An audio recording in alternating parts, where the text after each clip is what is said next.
census? The census is a special time when we count every single person in the country. Do kids and babies count too? Of course, counting everyone in your home helps support your neighborhood by funding schools, hospitals, and more. So complete the census by calling, going online, or returning your form by mail. It's totally private. Visit 2020census.gov and Make your family count! Brought to you by Carnegie Corporation of New York and the Ad Council.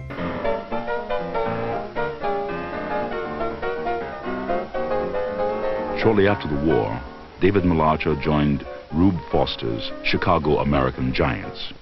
Rube Foster was an unlettered genius who won the nickname Rube when he defeated the great major leaguer Rube Waddell in a barnstorming game. It was Foster who formed the first Negro National League in 1920. Modeling themselves directly on the big leagues, the Negro Leagues capitalized on the inherent drama of pennant races and urban rivalries to win the hearts of black baseball fans.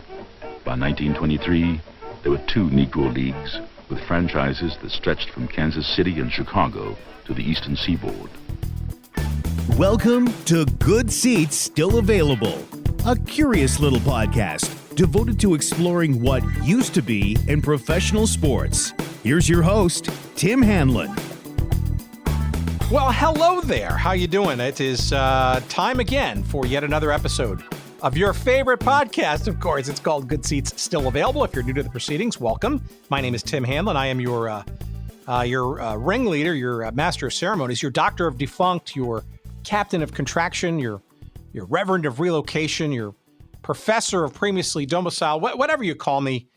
First of all, please keep it clean. But number 2, it doesn't matter. Just come on in and welcome to the proceedings. If you've been here before, well, you know the drill. This is our curious little podcast that is devoted to our journeys into what used to be in professional sports. That tends to be teams that are defunct or previously located or domiciled, but we certainly squint hard and try to enlarge the circle of interest and intrigue for us. We get into some minor league stuff. We certainly get into some professional events that, we're not league or team based per se. But one of the more fascinating topics I'd like to sort of consider the gift that keeps on giving is one that we excitedly go back to this week. And that's the Negro Leagues, the Negro baseball leagues in particular. Obviously, we can get into the realm of basketball. That's certainly something we want to get into, like the Black Fives era, et cetera. But Negro League baseball is, in my mind, just endlessly fascinating, chock full of teams. Professional teams, absolutely. And we'll get into that in our conversation. You'll see why in a minute, if there's any debate. That, literally lived this, this sort of parallel existence to Major League Baseball in the first part of the latter century. And the reasons for it are complex and, etched into our nation's fabric for better, for worse, certainly for the worse, I would argue. But the stories of the players and the managers and the owners and the other people involved in making Negro League baseball so powerful and so successful within the massive constraints, both culturally and geographically and economically and otherwise in this country at that time. The sheer joy of many of these stories, certainly tragic ones, certainly challenging ones, certainly trying times for sure.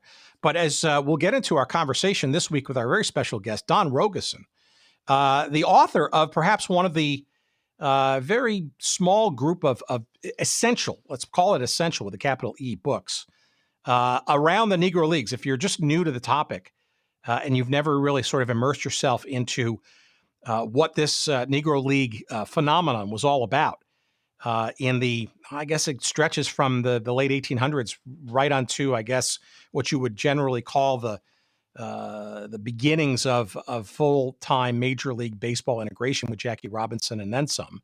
The book is called Invisible Men, Life in Baseball's Negro Leagues. And I would say along with the Robert Peterson book, Only the Ball Was White, probably the two, maybe there's one or two other ones that are most essential books to have sort of in your library, at the very least as a starter pack for your journeys into the Negro Leagues. And the Invisible Men book came out in 1983. Donn's original publishing of that was in 1983. It's been republished a couple of times, and that was about 10 years or so after Robert Peterson's book.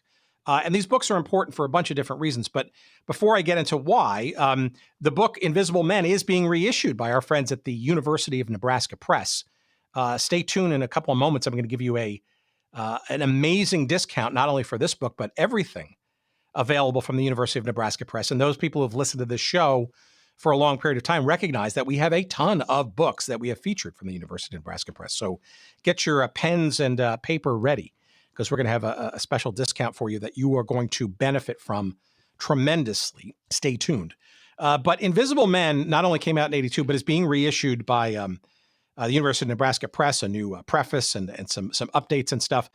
It is a gold mine of interest and of tales, literally, of a lot of first-person accounts of some of the players and the managers and the people involved, the folks who, like Art Russ Jr., for example, the late sportscaster at New York City and otherwise, but before then, the longtime sports editor of one of the more notable black daily newspapers out of New York, the Amsterdam News. But just great first and, almost second person recounts of the ups, lots of good times, lots of great memories, lots of pride, and the downs, certainly, circumstances economically and, ethically and racially, and, that we're certainly trying at the least and just all and out difficult and hard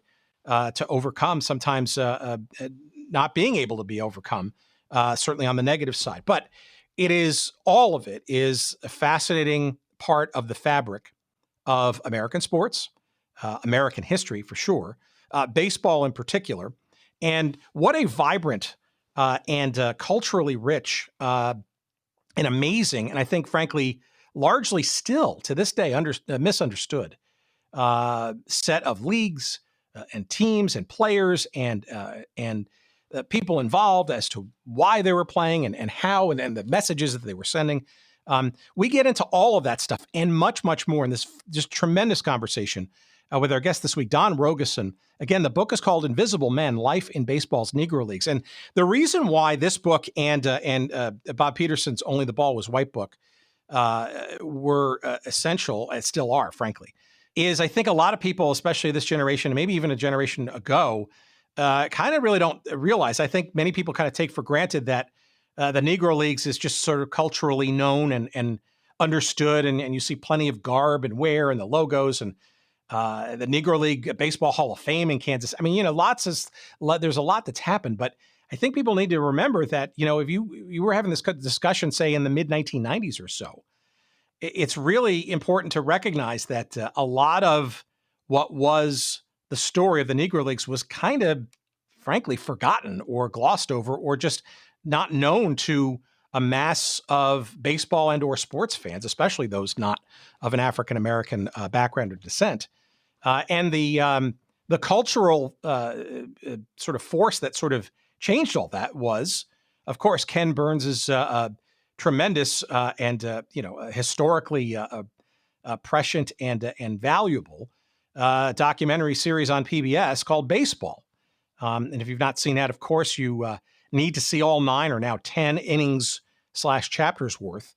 It's available out there in streaming and sort of DVDs if you still have one of those. But these books, the Peterson book and Invisible Men by our guest Donn Rogosin, really actually were very foundational elements in the creation of that documentary. And that is where, that documentary in particular, is where people like Buck O'Neil and other Negro League stars and champions were really highlighted in depth for the first time for a big generation of sports fans. And that legacy continues to grow and morph, frankly, into a lot more things. We talk about all of those sort of things, the inclusion of Negro League ball players in the Hall of Fame, that sort of checkered history. We get into a little bit of that with Donn.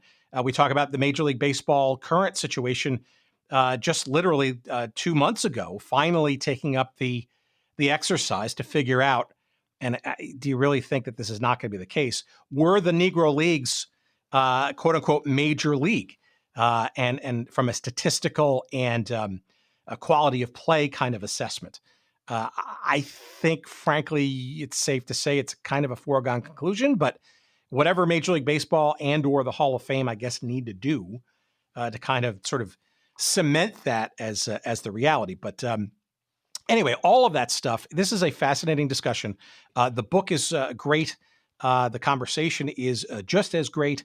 And we welcome you to it in just a few moments' time. All right, so let me quickly promote this thing here. So this book, Invisible Men, published by, soon to be reissued in about a week or two by University of Nebraska Press, is available to you not only on our website at goodseatsstillavailable.com. You can buy it on Amazon, of course, but get ready to write this down because we have a 50% off promo code for you when you order this book and any other Nebraska Press book from the website www.nebraskapress, all one word, nebraskapress.unl, U as in uncle, N as in Nancy, L as in Louise, okay, .edu. That's www.nebraskapress.unl.edu.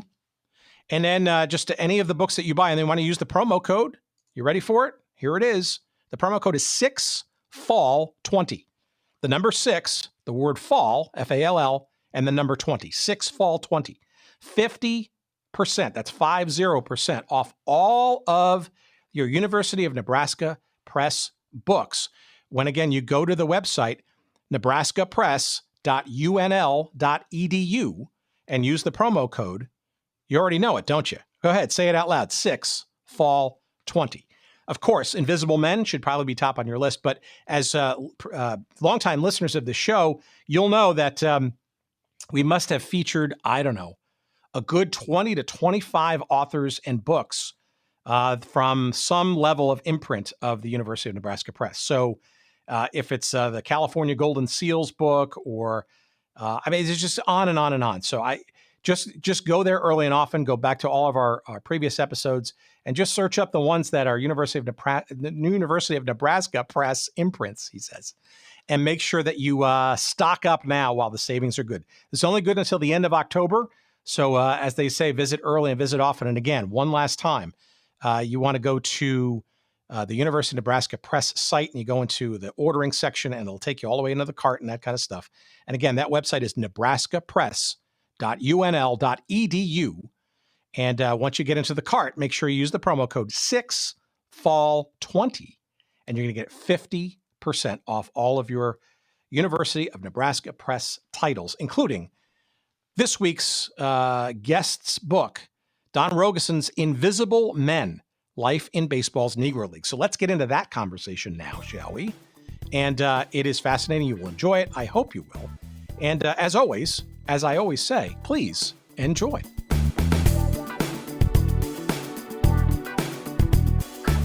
Before we kind of get into the book and what it represents and what it is, frankly, spun since and part of the bigger sort of tableau of the Negro Leagues and all, why don't you tell our audience a little bit about your general background, and then maybe we can skate into the original sort of idea behind Invisible Men in the first place, and then we'll get into the story of like why, when, and how, and all that stuff. Well, okay, I'll start with a bit of a sports allusion. A kid growing up in L.A. when the Dodgers came to Los Angeles. So baseball was something that you listened to under the pillow, right? And but I went to college at the University of California, Santa Cruz, first class. Very proud of that. And later got a PhD in American Studies at the University of Texas. The baseball side of it was that there was a course there in the cultural, it was called Sports in American Life by a very popular professor named Al Hunt. Taught the course 300 students. I was a graduate student in the same American Studies department. Al got a very nice tenure-track job at SUNY Purchase, and a wonderful man and a mentor to me, Bill Getzman, put his arm around me and said, Don, you're the only boy that reads a sports page. You're teaching the course, because it was right as the semester was starting. So I had 300 students and a course that I would care about but could sort of design my own way. And I went to the Texas Library, picked out some sports history books, and one was called Only the Ball Was White, which was the story of the Negro Leagues, a great book by a guy named Robert Peterson. And I talked about that book. But I read a story in the paper that a great Negro Leaguer lived in Texas named Willie Wells, and I invited him to speak at my class, got to know him, and sort of the rest is history. I've made my career in public broadcasting, but in the course of my interest in the Black Leagues, I met a colleague, a guy setting out to make a film about the greatest team that might have ever existed, the Pittsburgh Crawfords, which was a Negro League team that now has 6 members in the Baseball Hall of Fame. And that team was a very special team, and Craig and I met at a reunion of Negro League players. I'm sorry, this is Craig Davidson. His name is Craig Davidson. We met at a reunion of Negro League players in Ashland, Kentucky, and he realized that as a filmmaker, he could make a better film if I was assisting him by asking some of the questions while he was doing the directorial work. And we became friends and colleagues for now 50 years, essentially. Made 3 films about the Negro Leagues. One we consider the classic, and most people do, called There Was Always Sun Shining Someplace. And I've gotten a great career out of my history with the Black Leagues, but professionally I worked for public broadcasting and had a number of executive jobs with them around the country. So that's interesting. So you're almost able to kind of blend a bit of the career, but intersect it on a number of different levels and along the way with this interest in not only baseball generally, but the Negro Leagues specifically. It's almost, you could be able to sort of, work to live and live to work, I guess, right? I've been blessed, period. Because the topic was so important and the men were so special. And if you get to work on something like that, it's just tremendously satisfying. All right. Well, let's put this in a contextual framework, right? So, Only the Ball Was White, a copy of which I'm holding in my hands now, paperback version from, I believe it was initially published in 1970. So, when was this sort of discovery of this book around your time in Santa Barbara? Santa Cruz. Santa Cruz. Excuse me. I apologize. Sorry. Yep. But that's okay. The Gauchos versus what's Santa Cruz? We're the Fighting Slugs. We're the banana slugs. That's it. That's the more interesting one, actually. By the way, anyway, despite being maybe a bit more picturesque, but that's even a relative statement. Digress. When was this? When did you discover this book? Was it when it was recently? When it just come out, or it was on the shelves in the library? So it was about 1980, around 1980, well, maybe 79. But it was on the shelves at the university, and I picked it up, and it was fascinating. And of course, the civil rights movement, we had lived through that, we had watched that, and it was just an eye opener completely. But it's for sure a seminal book, Robert Peterson's book, right? And you stumbled across probably one of the better ones, right, to kind of root not only your class, but perhaps a lifelong interest over time. Oh, he was seminal because he was the first. And you see, he was a very nice person, okay? And a little anecdote with my book was after it came out, because all of the people who cared about this topic cared about each other at that time, he allowed me freely to publish his research on all the statistics on the team standings, which was at the back of the edition that first came out. Now, your book came out in '83, okay? So, yes. And frankly, most people, the baseball intelligentsia, would sort of accord Invisible Man as not only a compliment, but probably in the small select quintile, I guess, of books that sort of define and or explain the Negro Leagues generally. So arguably, maybe not so arguably, your work actually kind of took a nice spot next to Peterson's book on the bookshelf, which is high praise, right? And oh yes, well, what I did, and then Peterson actually wrote me a lovely note after the book came out, was I tried to put it in the context of American history and argue that the Black Leagues were so important to the history of both the civil rights movement, but also the history of America, and that it fit in there because at that time, during the heyday of the Negro Leagues, it was among the most important cultural institutions in Black America. The papers followed it. Black people all over the country followed the teams. They attracted huge crowds, and they were just a pillar of life in Black America at the time. What was your approach, though, right? Peterson's was more, I would argue, historical, certainly had statistics in the back of it, and it was pretty even-keeled, I think, but maybe a little bit of the sort of flavor of first-person narrative. But it feels to me like yours is, frankly, a little closer to the people that were there, or at least people who were pretty close maybe to the people who were there. You know, I wouldn't call it a second voice, but perhaps 1.5 generation away from actually being there. Peterson was ahead, and for the groundbreaker. Another person who was really terrific in that time ahead of me was John Hallway, who collected the voices of the Black players and wrote a book that was full of anecdotes and stories from some of the greatest players. But what I tried to do was put it in its cultural context. So there was a chapter in my book called The Cult of Professionalism, because these players, they were professional ball players, and they were proud that they were professionals and took pride in their craft.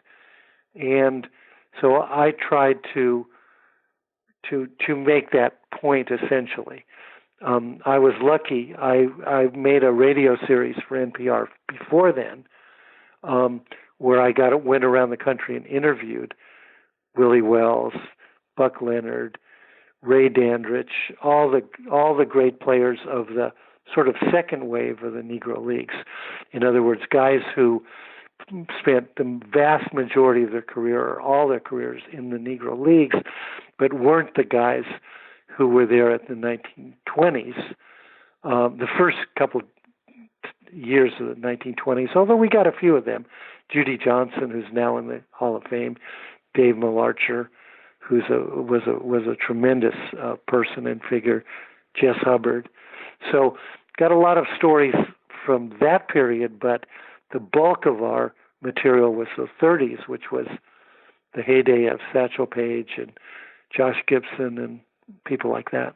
I think it's important to also put this in context, too, because here we are in 2020, and we're also really talking about a time, both of these books, the radio stuff that you're talking about, and as well as all the other sort of stuff around it is I wouldn't want to call it, I'm trying to sort of create a divining line here.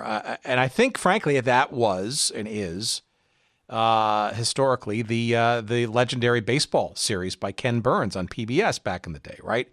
The Negro Leagues almost sort of, frankly, I want to say were ignored, but perhaps experienced a bit of a renaissance, not only from your works, but obviously that documentary kind of almost was a revealing point in time, frankly, where a lot of your stuff really came back, if you will, or was more looked upon in vogue to really sort of open people's eyes to what this Negro League environment was all about. Well, one of the things I'm quite proud of is that I was an advisor to Ken. I know him. He commented on my book, actually. But I had known him through public broadcasting in a number of other contexts. And I, in fact, had read a very early draft of the series and was able to interact with him about his work, which, you know, Buck O'Neill, for example, became the star of that show, that series. Absolutely, no question. The major figure, and there were 9 episodes, but the Negro League one was the most powerful one, which was due to both the power of the story and people like Buck O'Neill, but also Ken's filmmaking ability. But that brought it to life. But Buck O'Neill was one of the early people that I knew quite well. In fact, he's appeared in all our films, and he was a great, you know, he thrilled America, right? He was so articulate, he was so loving, he was so special, and the more you learn about Buck O'Neill, the more you realize his contributions to baseball. But I will tell you this, there were a number of other players of that period who were equally charming, articulate, sensitive people. And so, we of course were all delighted with the notoriety that came to Buck. But we also want the world to know that there were that's the kind of guys, many of them were made by the Negro Leagues. Now, not everyone, of course, but a vast majority, because you couldn't stay in the leagues if you didn't care about your profession as a ball player. There was somebody waiting to take your job, so you lived it, you thought it through. So why do you call it the cult of professionalism? One of the sources for my work was reading through the black newspapers. There were 2 great black newspapers of the segregated era, the Pittsburgh Courier and the Chicago Defender. And they had sport pages, and they had great sports writers. And those guys would so doing the research, you found that people like Rube Foster, for example, who's in the Hall of Fame, founded the league, insisted that the players would dress a certain way, that they would behave with a certain deportment at times. And so they were now that doesn't mean they always did, of course, but there was a feeling that they had a standing within the community and they needed to represent the teams well that way. And so it occurred, it sort of hit me that there was a feeling about the experience that was worthy of its own chapter. Well, it also speaks to, I guess, even a subset of the quote-unquote Negro League story and history and tableau, right? Which is literally the professional leagues, plural. And, there were certainly many escapades in terms of standing up various leagues, which I think is almost timely, not only because your book is coming out within mere days of when we record this, or reissued, with a lovely new cover featuring a great look of one of those classic buses that you see in a lot of the photography of some of these sort of traveling. And we'll talk about some of the traveling circumstances, I guess, in a few minutes. But the Major League Baseball is only now, in August of this year, I guess taking up. I don't know if it was in partnership with the Hall of Fame or whatever, but it seems to be seriously taking up for the first time the exploration of whether the Negro Leagues in professional. The professional component of that were actually quote unquote major leagues. I think I'll inject my opinion here. Why not? It's my show. It's hard to believe that they could not be considered major leagues at this point in time. But it seems to be, I guess, still a question in baseball historian circles. What are your thoughts on that? Because I think it's an important distinction. Yeah, I think that's a fair question, a lovely topic essentially for discussion, hot stove league, and every other kind of discussion. The best players in the Negro Leagues were every bit equal to the best players in the major leagues. That's clear. The teams overall, when they played against white teams, did extraordinarily well, because the actual history of this is, in fact, that in the early 1920s, the black teams would sometimes play against all white major league teams, and they did very well. It was well documented.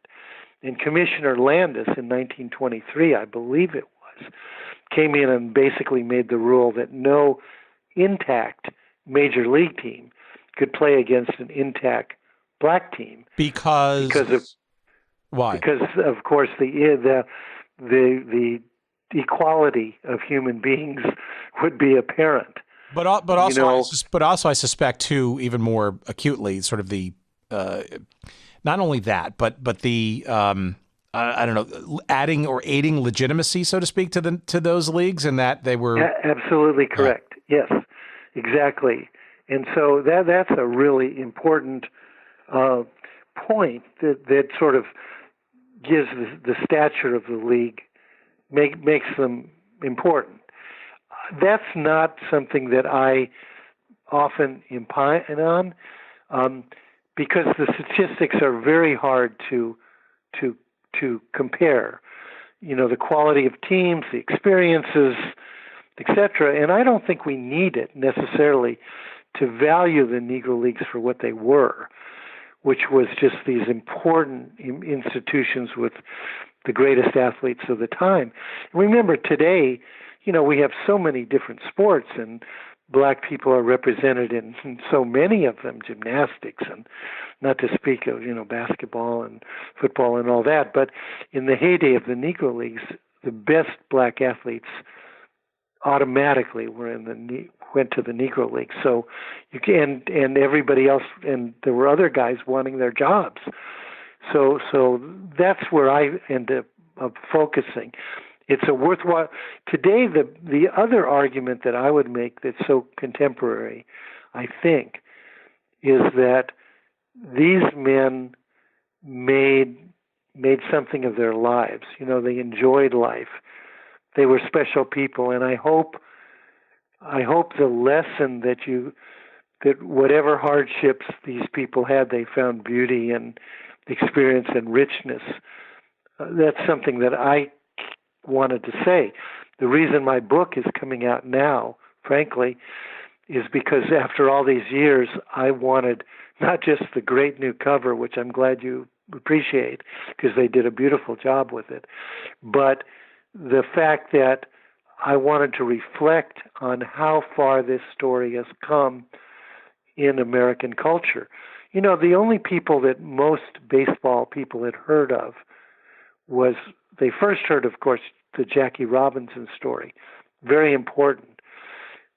Didn't really quite know that Jackie Robinson was a Negro Leaguer for a while there. But everybody focused on the Jackie Robinson story for all the right reasons. And then they focused on the great personality of Satchel Paige. And these two men became kind of the figures that everybody ended up focusing on. But there was Buck Leonard, there was Willie Wells, there was Monty Irvin, there was Dandridge. There were these great, great figures, many of them now in the Hall of Fame, but some not, who were just important figures in the history of their sport, for sure. Yeah, I mean, look, the cultural component of this, right, the narrative, right, it becomes that much more important, right? So even if Major League Baseball is once and for all, maybe going down the statistical verification path, so to speak, right? I'll argue that can't hurt at all, because that only further legitimize and or raise up what, most scholars and students of this would recognize as objectively professional from the get-go. But the stories do matter. Like, for example, we had, and I think obviously those stories, the closer those stories can be found from, as close to first person as possible, or at least familial or people who knew the people directly involved. And obviously, as the years roll on, those become less and less. But we had a really great conversation, as an example, about a year ago with Byron Motley, who's the son of, one of the more famous, colorful, umpires of the game, Bob Motley. Famous man, yes. Yeah, but to hear the story through his son's eyes and voice, right? And the story was basically a recount of the many conversations that he had with his dad, and that's that's not statistics. That's not like, was this guy better than that guy and hot stove and all that kind of stuff. That's a real story, and not just about baseball and like why and how you got to play and what the competition was like and how you traveled and how you dealt with races, all that stuff, right? But it's also, to your point, right, how people were like living their lives, right? Because what I've heard, by the way, I've heard this through all kinds of sports conversations we've had, not just baseball, not just black baseball, but the privilege people felt, or the pride they felt to be able to play the game, and oh, by the way, maybe even make a few bucks at it too, maybe guiltily or maybe not, but they got to play the game almost as either not of their full career, at least they got to play it as an excuse to work. They just regaled in that, right? Absolutely. And one of the pleasures for me, I sometimes talk to younger people about this story, younger black people, younger white people at colleges, whatever, and they always want to know, well, how do these guys deal with segregation? And I get to answer. I say, well, and I know this firsthand, is they say, well, of course they, were vehement of what an injustice it was. They were angry. But they also had the satisfaction, if you're a young man, you hit a home run in a key game. You're the pride of your town. People talk about you. You get your chest out walking down the street. They had all those things too. So they had the balance of that. And that made them better men, I think, and it certainly enriched their lives in a really deep way. In your, as you sort of went back into the story, I mean, I guess what I'm really intrigued by and wish I could sort of dial the Wayback Machine and kind of just plot myself into the middle of is how these guys lived life, right? Let alone play baseball, right? So there's great stories and things to be learned just on how they were able to navigate playing, let's agree, professional baseball as a black American and in still a racially segregated society, and all those kinds of things. But also then juxtaposing that with just being a black American generally, right? Not just being a player of sports. Just the life stories part of it seems to be maybe almost the adjunct that maybe you're using to sort of tell your part of this Negro League story. Fair. And what the trajectory was, often a Southern kid who loved baseball and had ability in it. Often, for example, in the case of Buck O'Neill, his father telling him, son, you got to go somewhere else. You can't get what you want in life working in a celery field in Sarasota, Florida. You have to go grab life, go off and play. Or they would be on a team in the South. The Negro League teams trained in the South.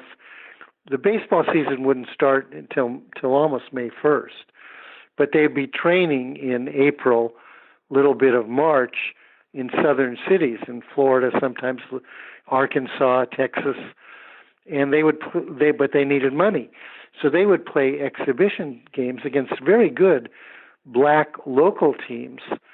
And let's say you were a tremendous player with talent, and one of these teams playing against a Negro League team coming through Hot Springs, Arkansas, and suddenly they saw you and said, "Well, kid, you got that ability. Why don't you come with us? You can. We need an extra guy. Come with us."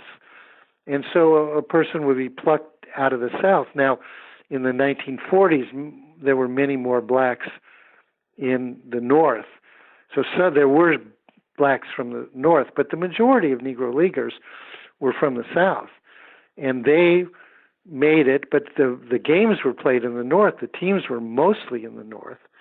And so here's the almost the archetypal story of up from the South to the North.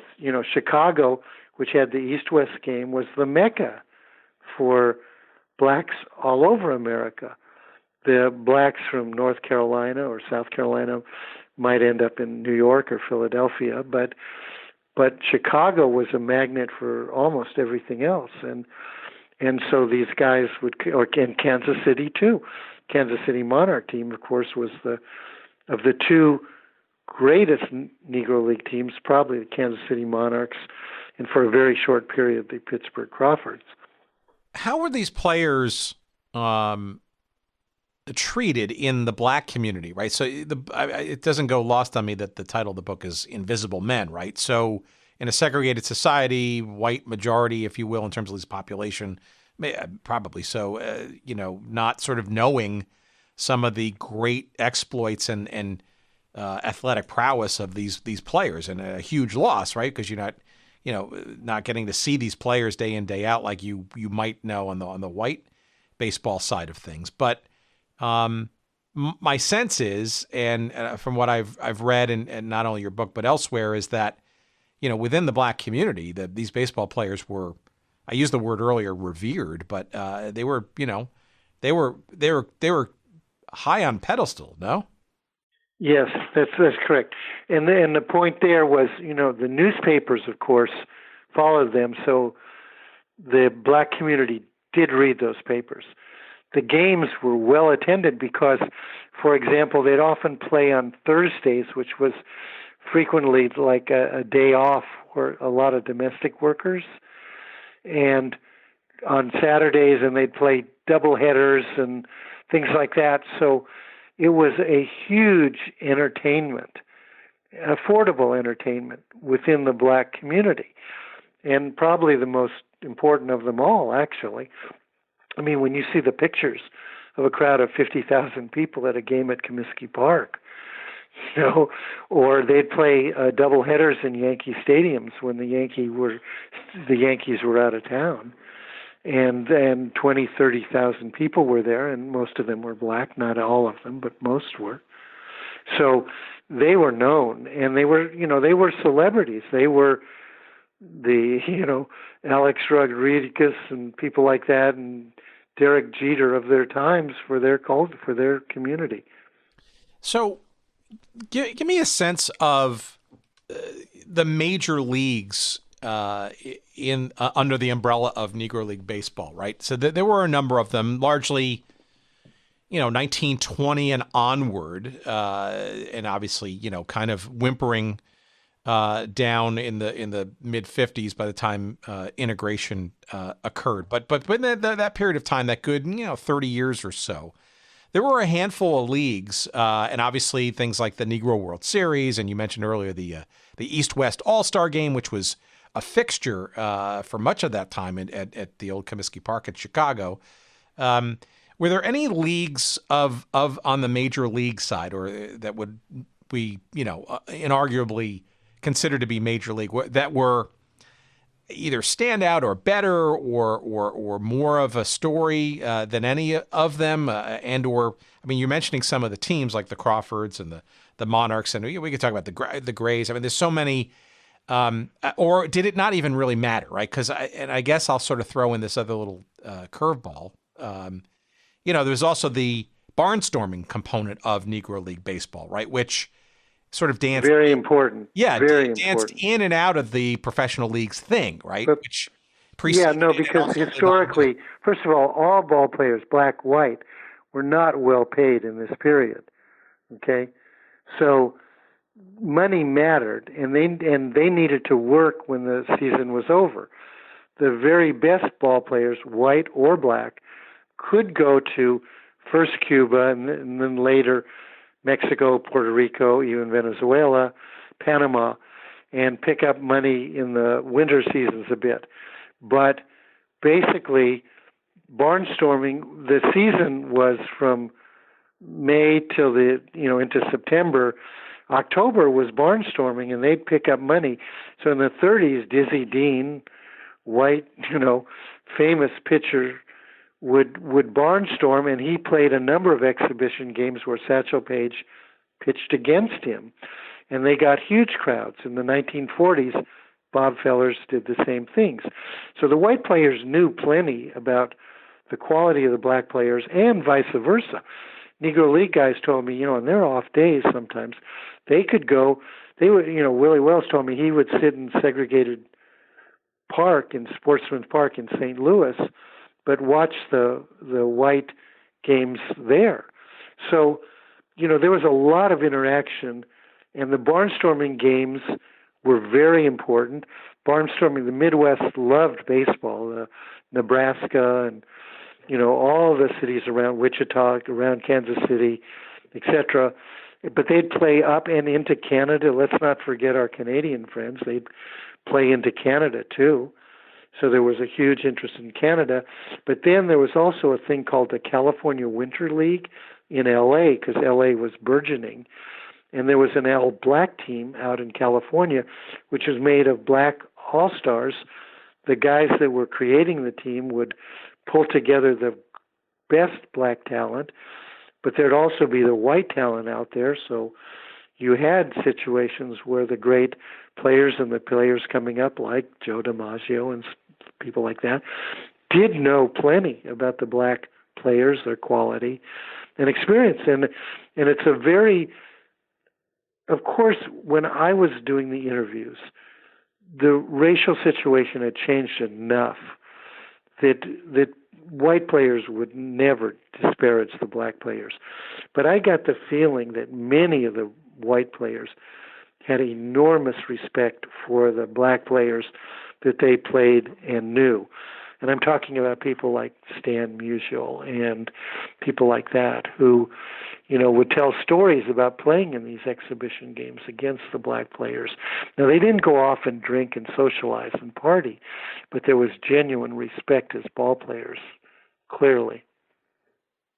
Well, it's also interesting, too. I mean, besides the sort of barnstorming part of the fabric, right, dancing in and out of the actual professional leagues themselves, you also had this, and I found this most eye-opening, right, was also this, not unlike the organized baseball side of it, this patchwork, frankly, of Negro minor leagues, too, almost trying to essentially replicate, I guess, the feeder system that the white-dominated organized baseball structure had. I get the sense that those are a little bit more, I won't call them ragtag, but a little bit more. But that said, now we've had some other conversations where some of those leagues were pretty solid for periods of time, and like the Negro Southern League, for example. That's true. And especially the Negro Singular League. I'd say that was by far the most important of them. And the reason was because those cities now, Atlanta, people like that, some of the Alabama cities, were growing and had black populations with some money who could pay to go to a ball game. And baseball was the entertainment. Remember, the South, but not much air conditioning, no television. you're talking about what do people enjoy and love. Texas had their variants of that too. So they were important, but they were always secondary to the established Negro Leagues. Late in the game, the Birmingham actually got a team in one of those leagues, so where Willie Mays came up. Willie Mays comes up with the Birmingham Black Barons. I love in the book you also interview, and this is obviously done in the late 70s, early 80s, right, in terms of the timing of these interviews. So there's some good quotes in there from legendary. I knew him more as a radio sports guy in New York, but prior to that, a legendary sports writer for the Amsterdam News, Art Russ Jr., it's a really good example of the beat writers, right, who actually covered these games and guys, frankly, are probably the best people to. They were marvelous. Frame the narrative. Because they were articulate writers, but they were journalists, and journalists of that period, and good ones. And so they were fun. He was a very good man, and really good. Yeah, really good. Well, give me a sense then of some of the names. So you say Invisible Men, right, as the title, right? So, and you mentioned some of the obvious names. Who are maybe some of the less obvious names that you think are unheralded or and maybe not in the Hall of Fame, maybe because they didn't stand out maybe as a player, but were more either emblematic of the story? Thank you for asking this question. Stood out otherwise. I thank you, because I have something I want to say on that regard. I have been asked a number of times, who deserves to be in the Hall of Fame? John Hallway led the fight to get more people in the Hall of Fame. So originally, you may know that the original plan was to have a separate but unequal little exhibit area in the Hall of Fame for some of the black players. Fortunately, that was not acceptable by 1970 when Satchel Paige was going in. But the original committee got together and named, I believe, 9 people as the original class into the Hall of Fame. And baseball thought, well, maybe that's it. That's enough. And then the research started, and then the voices started, and John Hallway led it.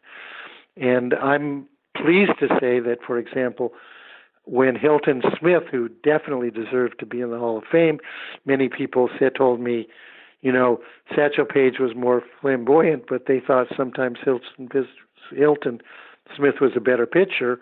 Maybe in some years he was, maybe he wasn't. But he deserved it, and I sent my tape with Hilton to the Baseball Hall of Fame. So I've often been asked, who's now not in the Hall of Fame that deserves to be in?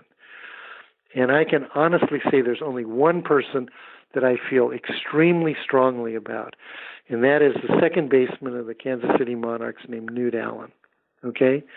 And the reason I say that is, as second basemen go within the history of the Negro Leagues, I can't find anybody that I could compare to him in terms of reputation. And a number of the people that played with him kept telling me, he's the best second baseman. And I think a little bit of the reason that he's not in is he was from the Midwest, Kansas City. And he wasn't, I did interview him at his home, lovely human being. But I think he sort of got lost in the shuffle of everybody comparing this and that. And so that would be one of the people I would mention most strongly. Of the people I know, there are numbers that are in the Hall of Fame, but maybe never have risen now to the level they should be considered. I think most people today consider Oscar Charleston the greatest Negro Leaguer of them all, and he's beginning to get his fair due. I know a lot of the players told me who had got in the first class told me that Willie Wells needed to be in, and he eventually did get in. number of these guys got in only after they had passed away. So, but Willie Wales' daughter, for example, told me that Willie knew that someday he would be in the Hall of Fame. So there are guys who didn't get it, but at least because the Hall of Fame is the symbol of everything in terms of achievement almost, it's good that they've expanded it. And Newt's the only one that I can just honestly testify I know belongs in. So but that's my opinion. What was it about 1971 that the Hall finally came to their senses and recognized that they had to, en masse, start to recognize them as full-fledged and then, move the needle? What was Peterson's book part of that, perhaps, or? Peterson's book was part of it, I think, for sure. I think the times were right. Remember, the civil rights movement wasn't that far away. The Civil Rights Bill and voting rights through LBJ and wasn't that far away. I think Bowie Kuhn was a responsible person in that regard. He took pride in it. He was a figure of his own time, but I think he was aware that it needed to be done. But I also think the black community was starting to push a little bit. There was the cultural front. You see, the story of Jackie Robinson sucked all the air out of the thought for a long time. And Jackie deserves everything. But I think it didn't recognize that the role of the Negro Leagues had played for Jackie Robinson. And I also think that something that was very unfair about the Jackie Robinson story, I still think it's unfair, is the implication was, Jackie was this special guy. He could take it. He's the Branch Rickey white guy dead, blessing the person. Are you strong enough to take it? Well, some guys couldn't take it, and probably other ones could. And the fact was that in 1947, 46, when Jackie came up, there was a plethora of players who were major league outstanding players. But it trickled in. It didn't come in all at once. Okay, but in terms of a personal level, people like Buck O'Neill, Buck Leonard, these people were smart and articulate and very decent guys. And they sort of got lost in the complete story, Roy Campanella, until a certain amount of time had passed. So who else, besides Hall of Fame conjecture and abilities that would allow them, to be selected?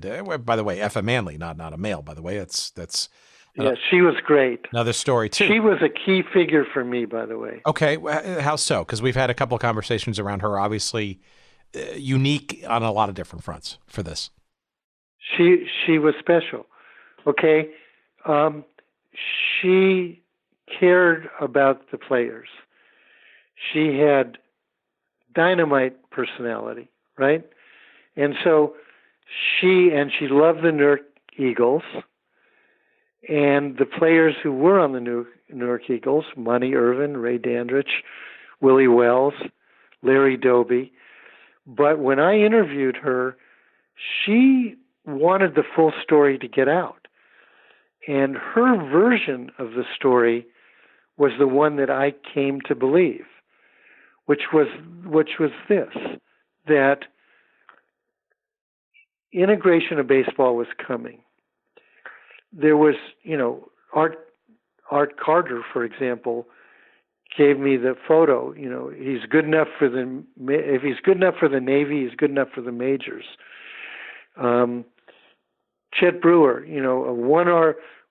how do you think we feel when a one-armed white guy, Pete Gray, with no prejudice, is in the major leagues and we're not, right?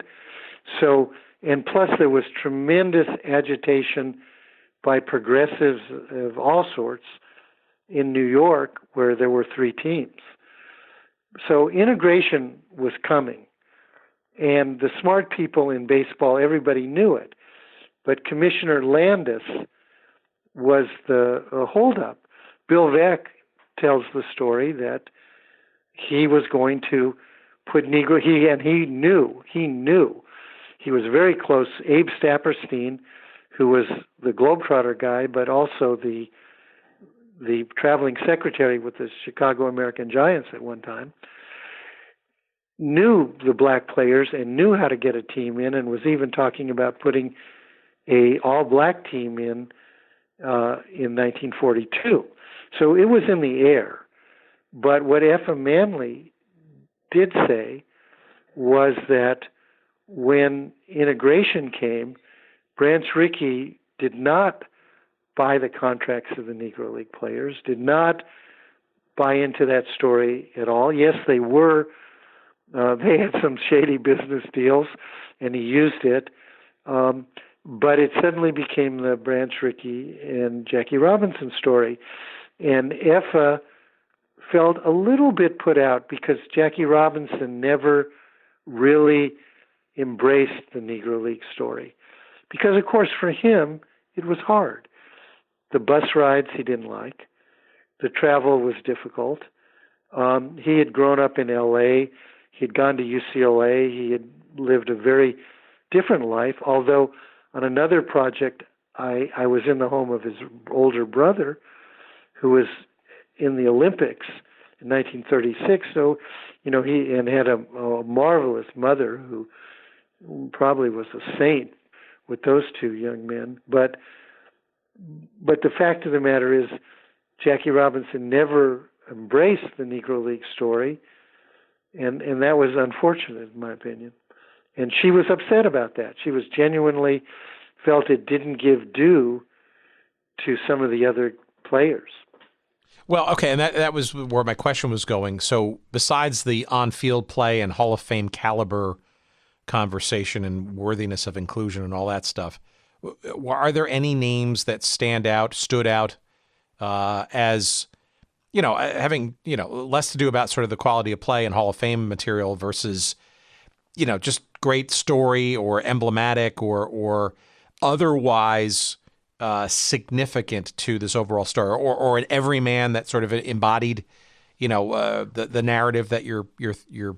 Well, there's a couple. I mean, Pat Patterson, for example, was a very good player, but not a great player. But he was down in the Dominican Republic when Satchel Paige brought the team down there in 1937, and that could be a whole nother program for you.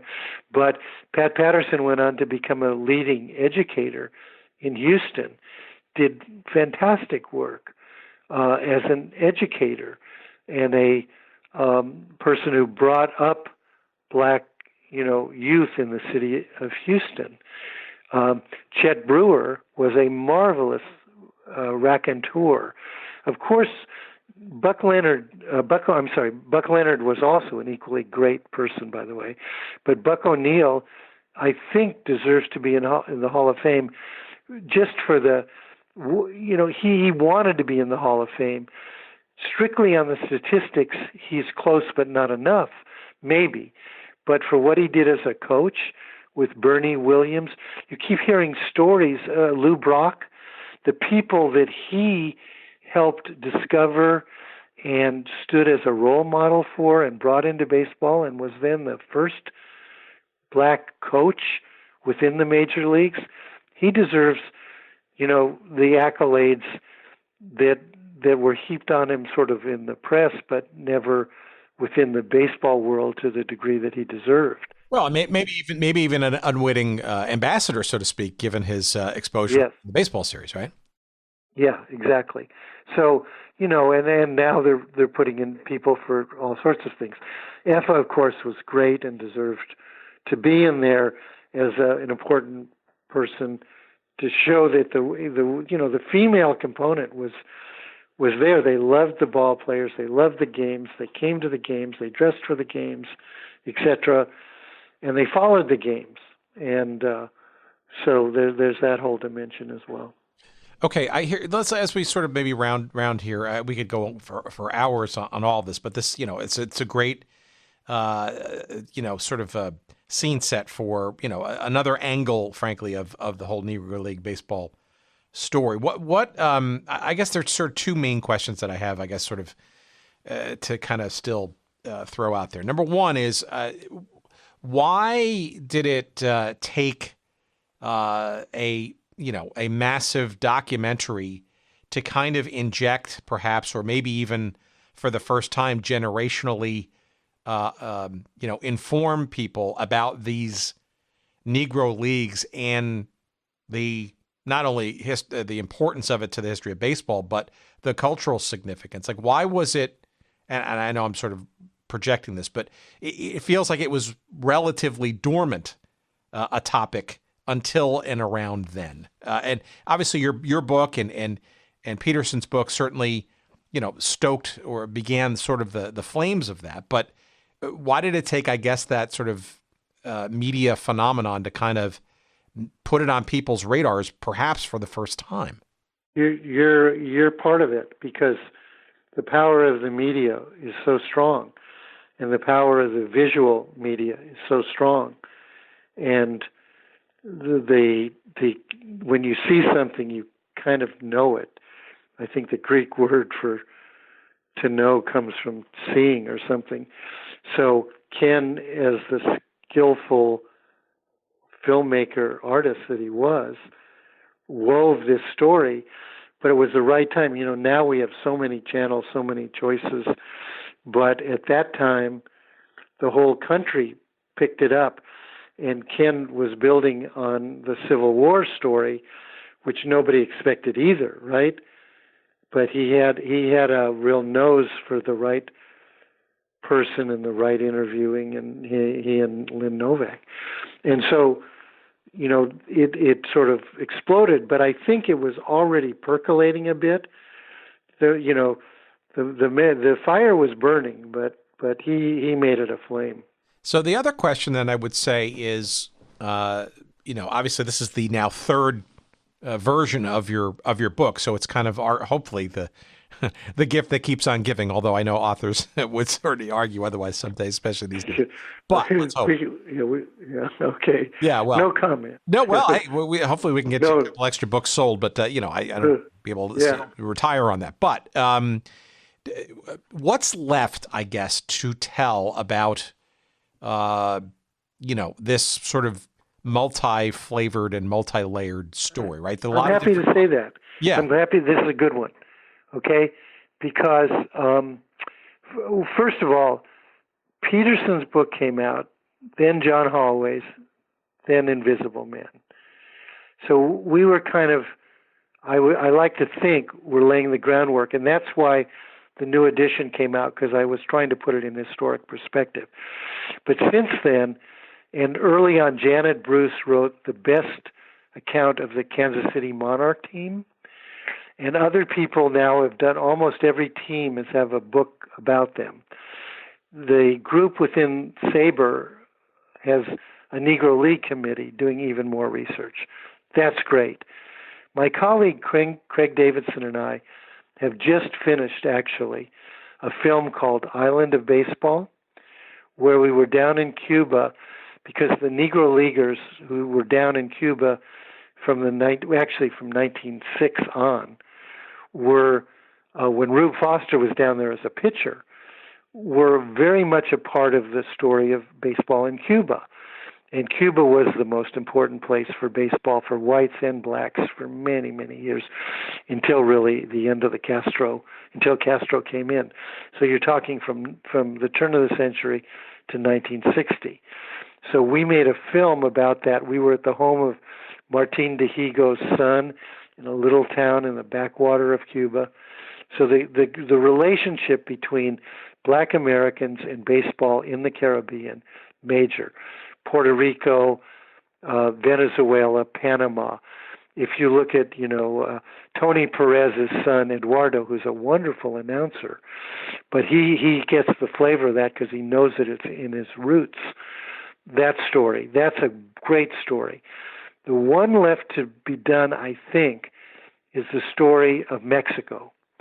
Because in the 1940s, the great black players were in Mexico.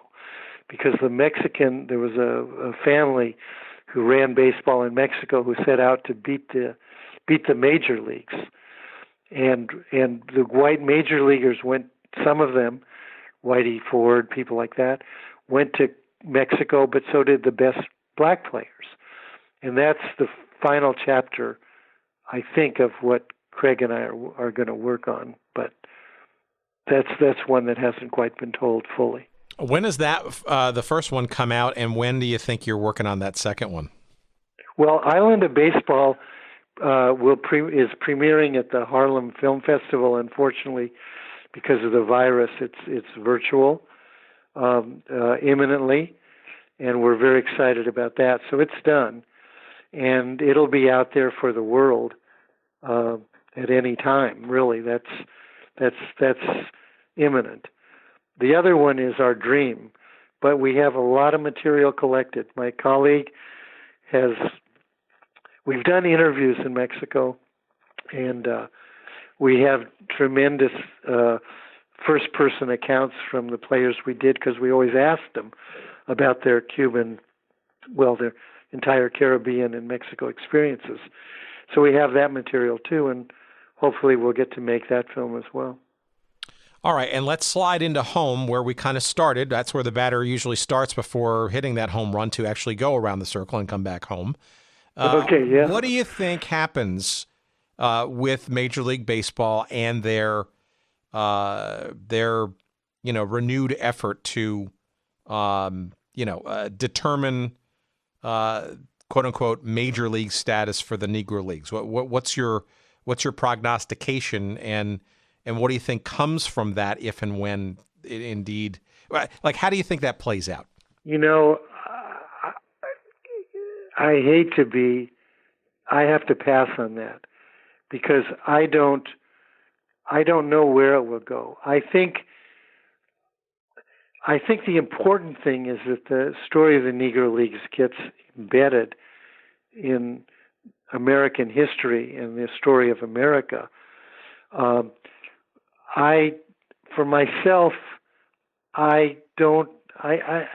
that's not an issue that I feel I'm competent to even argue about, because, for example, in this little in the new introduction that I wrote for my book, which I cared very much about, and I wanted to put my opinions out, but the very last part of it, I just say, okay, what would my Negro League people who talk to me think about baseball today?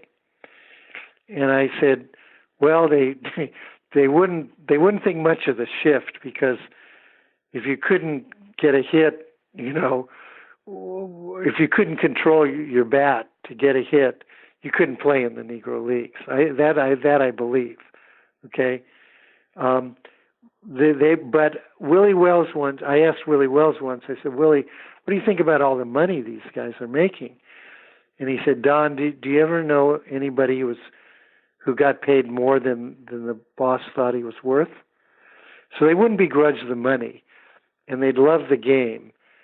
And I'm not sure that would mean as much to them as the fact that their story was recognized in general, and that their greatest players were acknowledged as the great players they were. But I'm not really good to say about that fight.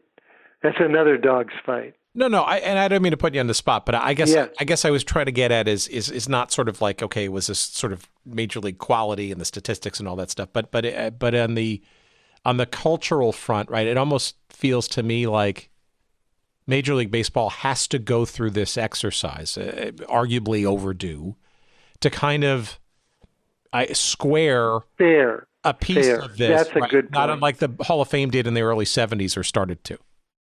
Fair. No, it's fair. And the people at the Hall of Fame I do think, understand that. And I think they're trying to do it, and I think some of the players really get it too. You know, they make the connection to the Negro League players. Hey, these guys were kind of like us, and that's true. But I think your comment is right that way. Well, look, Don, this has been tremendous. We could, like I said, we could go for weeks on this. If there are other topics over time, well, let's get this one out there in the ether first, right? For sure.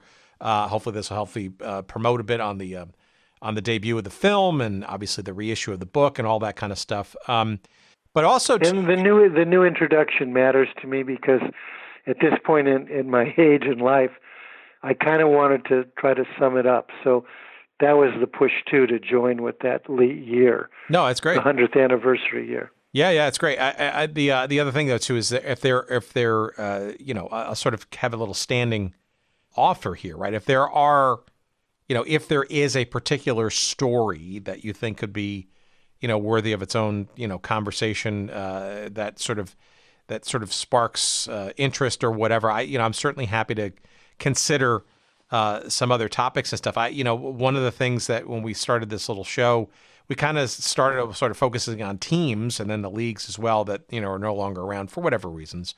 And we've chipped away at a bunch of Negro League teams. I mean, the Monarchs and the Eagles and the Grays a couple of times. And there's a lot of, but there's plenty more still. Like, we have the Bacharach Giants we talked about.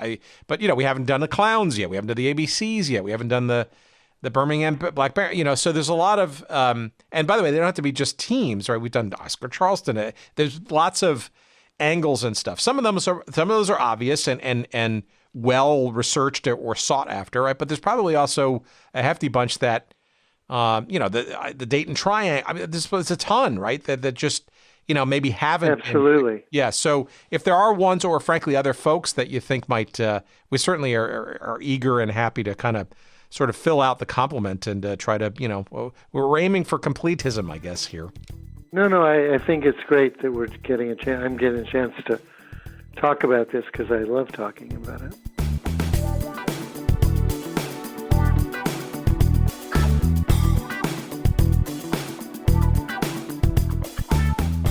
All right, our thanks to Donn. Tremendous conversation. And again, the book is called Invisible Men. It is being reissued by the University of Nebraska Press. It originally came out in 1982, but it is as seminal as it was the day it was originally published. The subtitle, Life in Baseball's Negro Leagues. Introduction by Monty Irvin. You will enjoy this book thoroughly. And whether you're an aficionado of the Negro Leagues or new to them, this is an essential book to have in your library. Should you like to add it to your library, a reminder that there is a tremendous discount and sale going on at the University of Nebraska Press, the publisher of not only this book, but a ton of other books that we have featured on this show. And if you've been reluctant or not been able to sort of, afford the full prices for these books, or for whatever reasons just forgot to buy them during our previous episodes, here's a perfect excuse once again, and that is, again, to go to the University of Nebraska Press website and use this promo code that I'm going to give you. The site is nebraskapress.unl.edu, and the promo code, once you get into the cart, is 6fall20, the number 6, the letter fall, and the number 20, 6fall20, and you're going to get 50% off all of the titles that you have in your cart there. And again, it lasts until the end of October. I want to say the 30th or the 31st. Why wait? Just do it now and you won't have to worry about when it expires now. Let's see. Oh, yeah, that film clip that you heard at the beginning of the show, I'm sorry I didn't mention it earlier, is also a production of our pal Donn, and it was called There Was Always Sun Shining Someplace. It is freely and widely available on YouTube. It is it's an award-winning, I guess you'd call it a short subject documentary, and frankly predates the baseball series by Ken Burns, of course, by a number of years, and gives you some sense of what understanding of the Negro Leagues was in popular culture before that supernova cultural event that was the baseball series. Obviously, worth seeking out in its own right if you've never seen baseball. Shame on you. And one last thing we also want to promote for Donn is, and we kind of alluded to it a couple times in the discussion, a new documentary that Donn is part of that just debuted, world premiered at the just completed Harlem International Film Festival. It's called Island of Baseball, and it is directed by Craig Davidson, and it's really focused on the role that Cuba had in breaking the race barrier in the major leagues, and obviously the Negro Leagues, part and parcel of that. And at some point, we'll hopefully get a chance to talk with Donn again, and maybe and Craig too, perhaps, and we'll delve into sort of the Cuba thing. You know that we've had a couple of episodes that have touched on Cuba in baseball's history as well. You can search those up on our website at goodseatsstillavailable.com. Or frankly, the easiest route is just whatever podcatcher or service that you use, just click on the subscribe link. That's the easiest way. This is the way you're going to know every single stinking episode that we put out every Monday morning, very early Monday morning. Very tired usually on Monday afternoon, Monday evening, because I get up so early to get this show lovingly crafted and out there into the ether for you. But obviously, subscribe wherever you like to subscribe. Hey, give us a few likes, if you will, a couple of 5-star reviews, all that kind of good stuff. Help other people discover this show if you like what you heard. And but on our website at goodseatsstillavailable.com, you'll see them all there for you, too. So you can just stream them if you'd like, or grab them and embed them on your website, whatever you want to do with them. And there are just, over 180 shows and counting. Also, that's the place where you can find all of our social media feeds. You can find us on Twitter at Good Seats Still. You'll find us on Instagram at Good Seats Still Available. There's a Facebook page devoted to us. Whatever your means of following us, by all means do so, and join the hearty but growing club of such folks that are doing so. We appreciate it and always like to hear your shout outs and stuff. Let's see what else. Our email address is hello@goodseatsstillavailable.com. And if you'd like to subscribe to our weekly newsletter, it's our little tip sheet we kind of send out hours before, maybe even a day or two before we send out every episode. You'll be sort of in the know a little bit earlier than the hoi polloi. By all means, just search on the website. I think it's on the follow section, some section there. You'll see a box there just for your email address, and I think your name as well, and we'll whisk you away to the list, and away you and we will go. One last moment, of course, of thanks to our pal Jerry Payne, who brought the pain this week with his expert production and editing skills. Jerry Payne, Audio Excellence. We tip our Negro League cap. How about a Birmingham Black Barons cap? In your general direction this week, thank you so much, sir.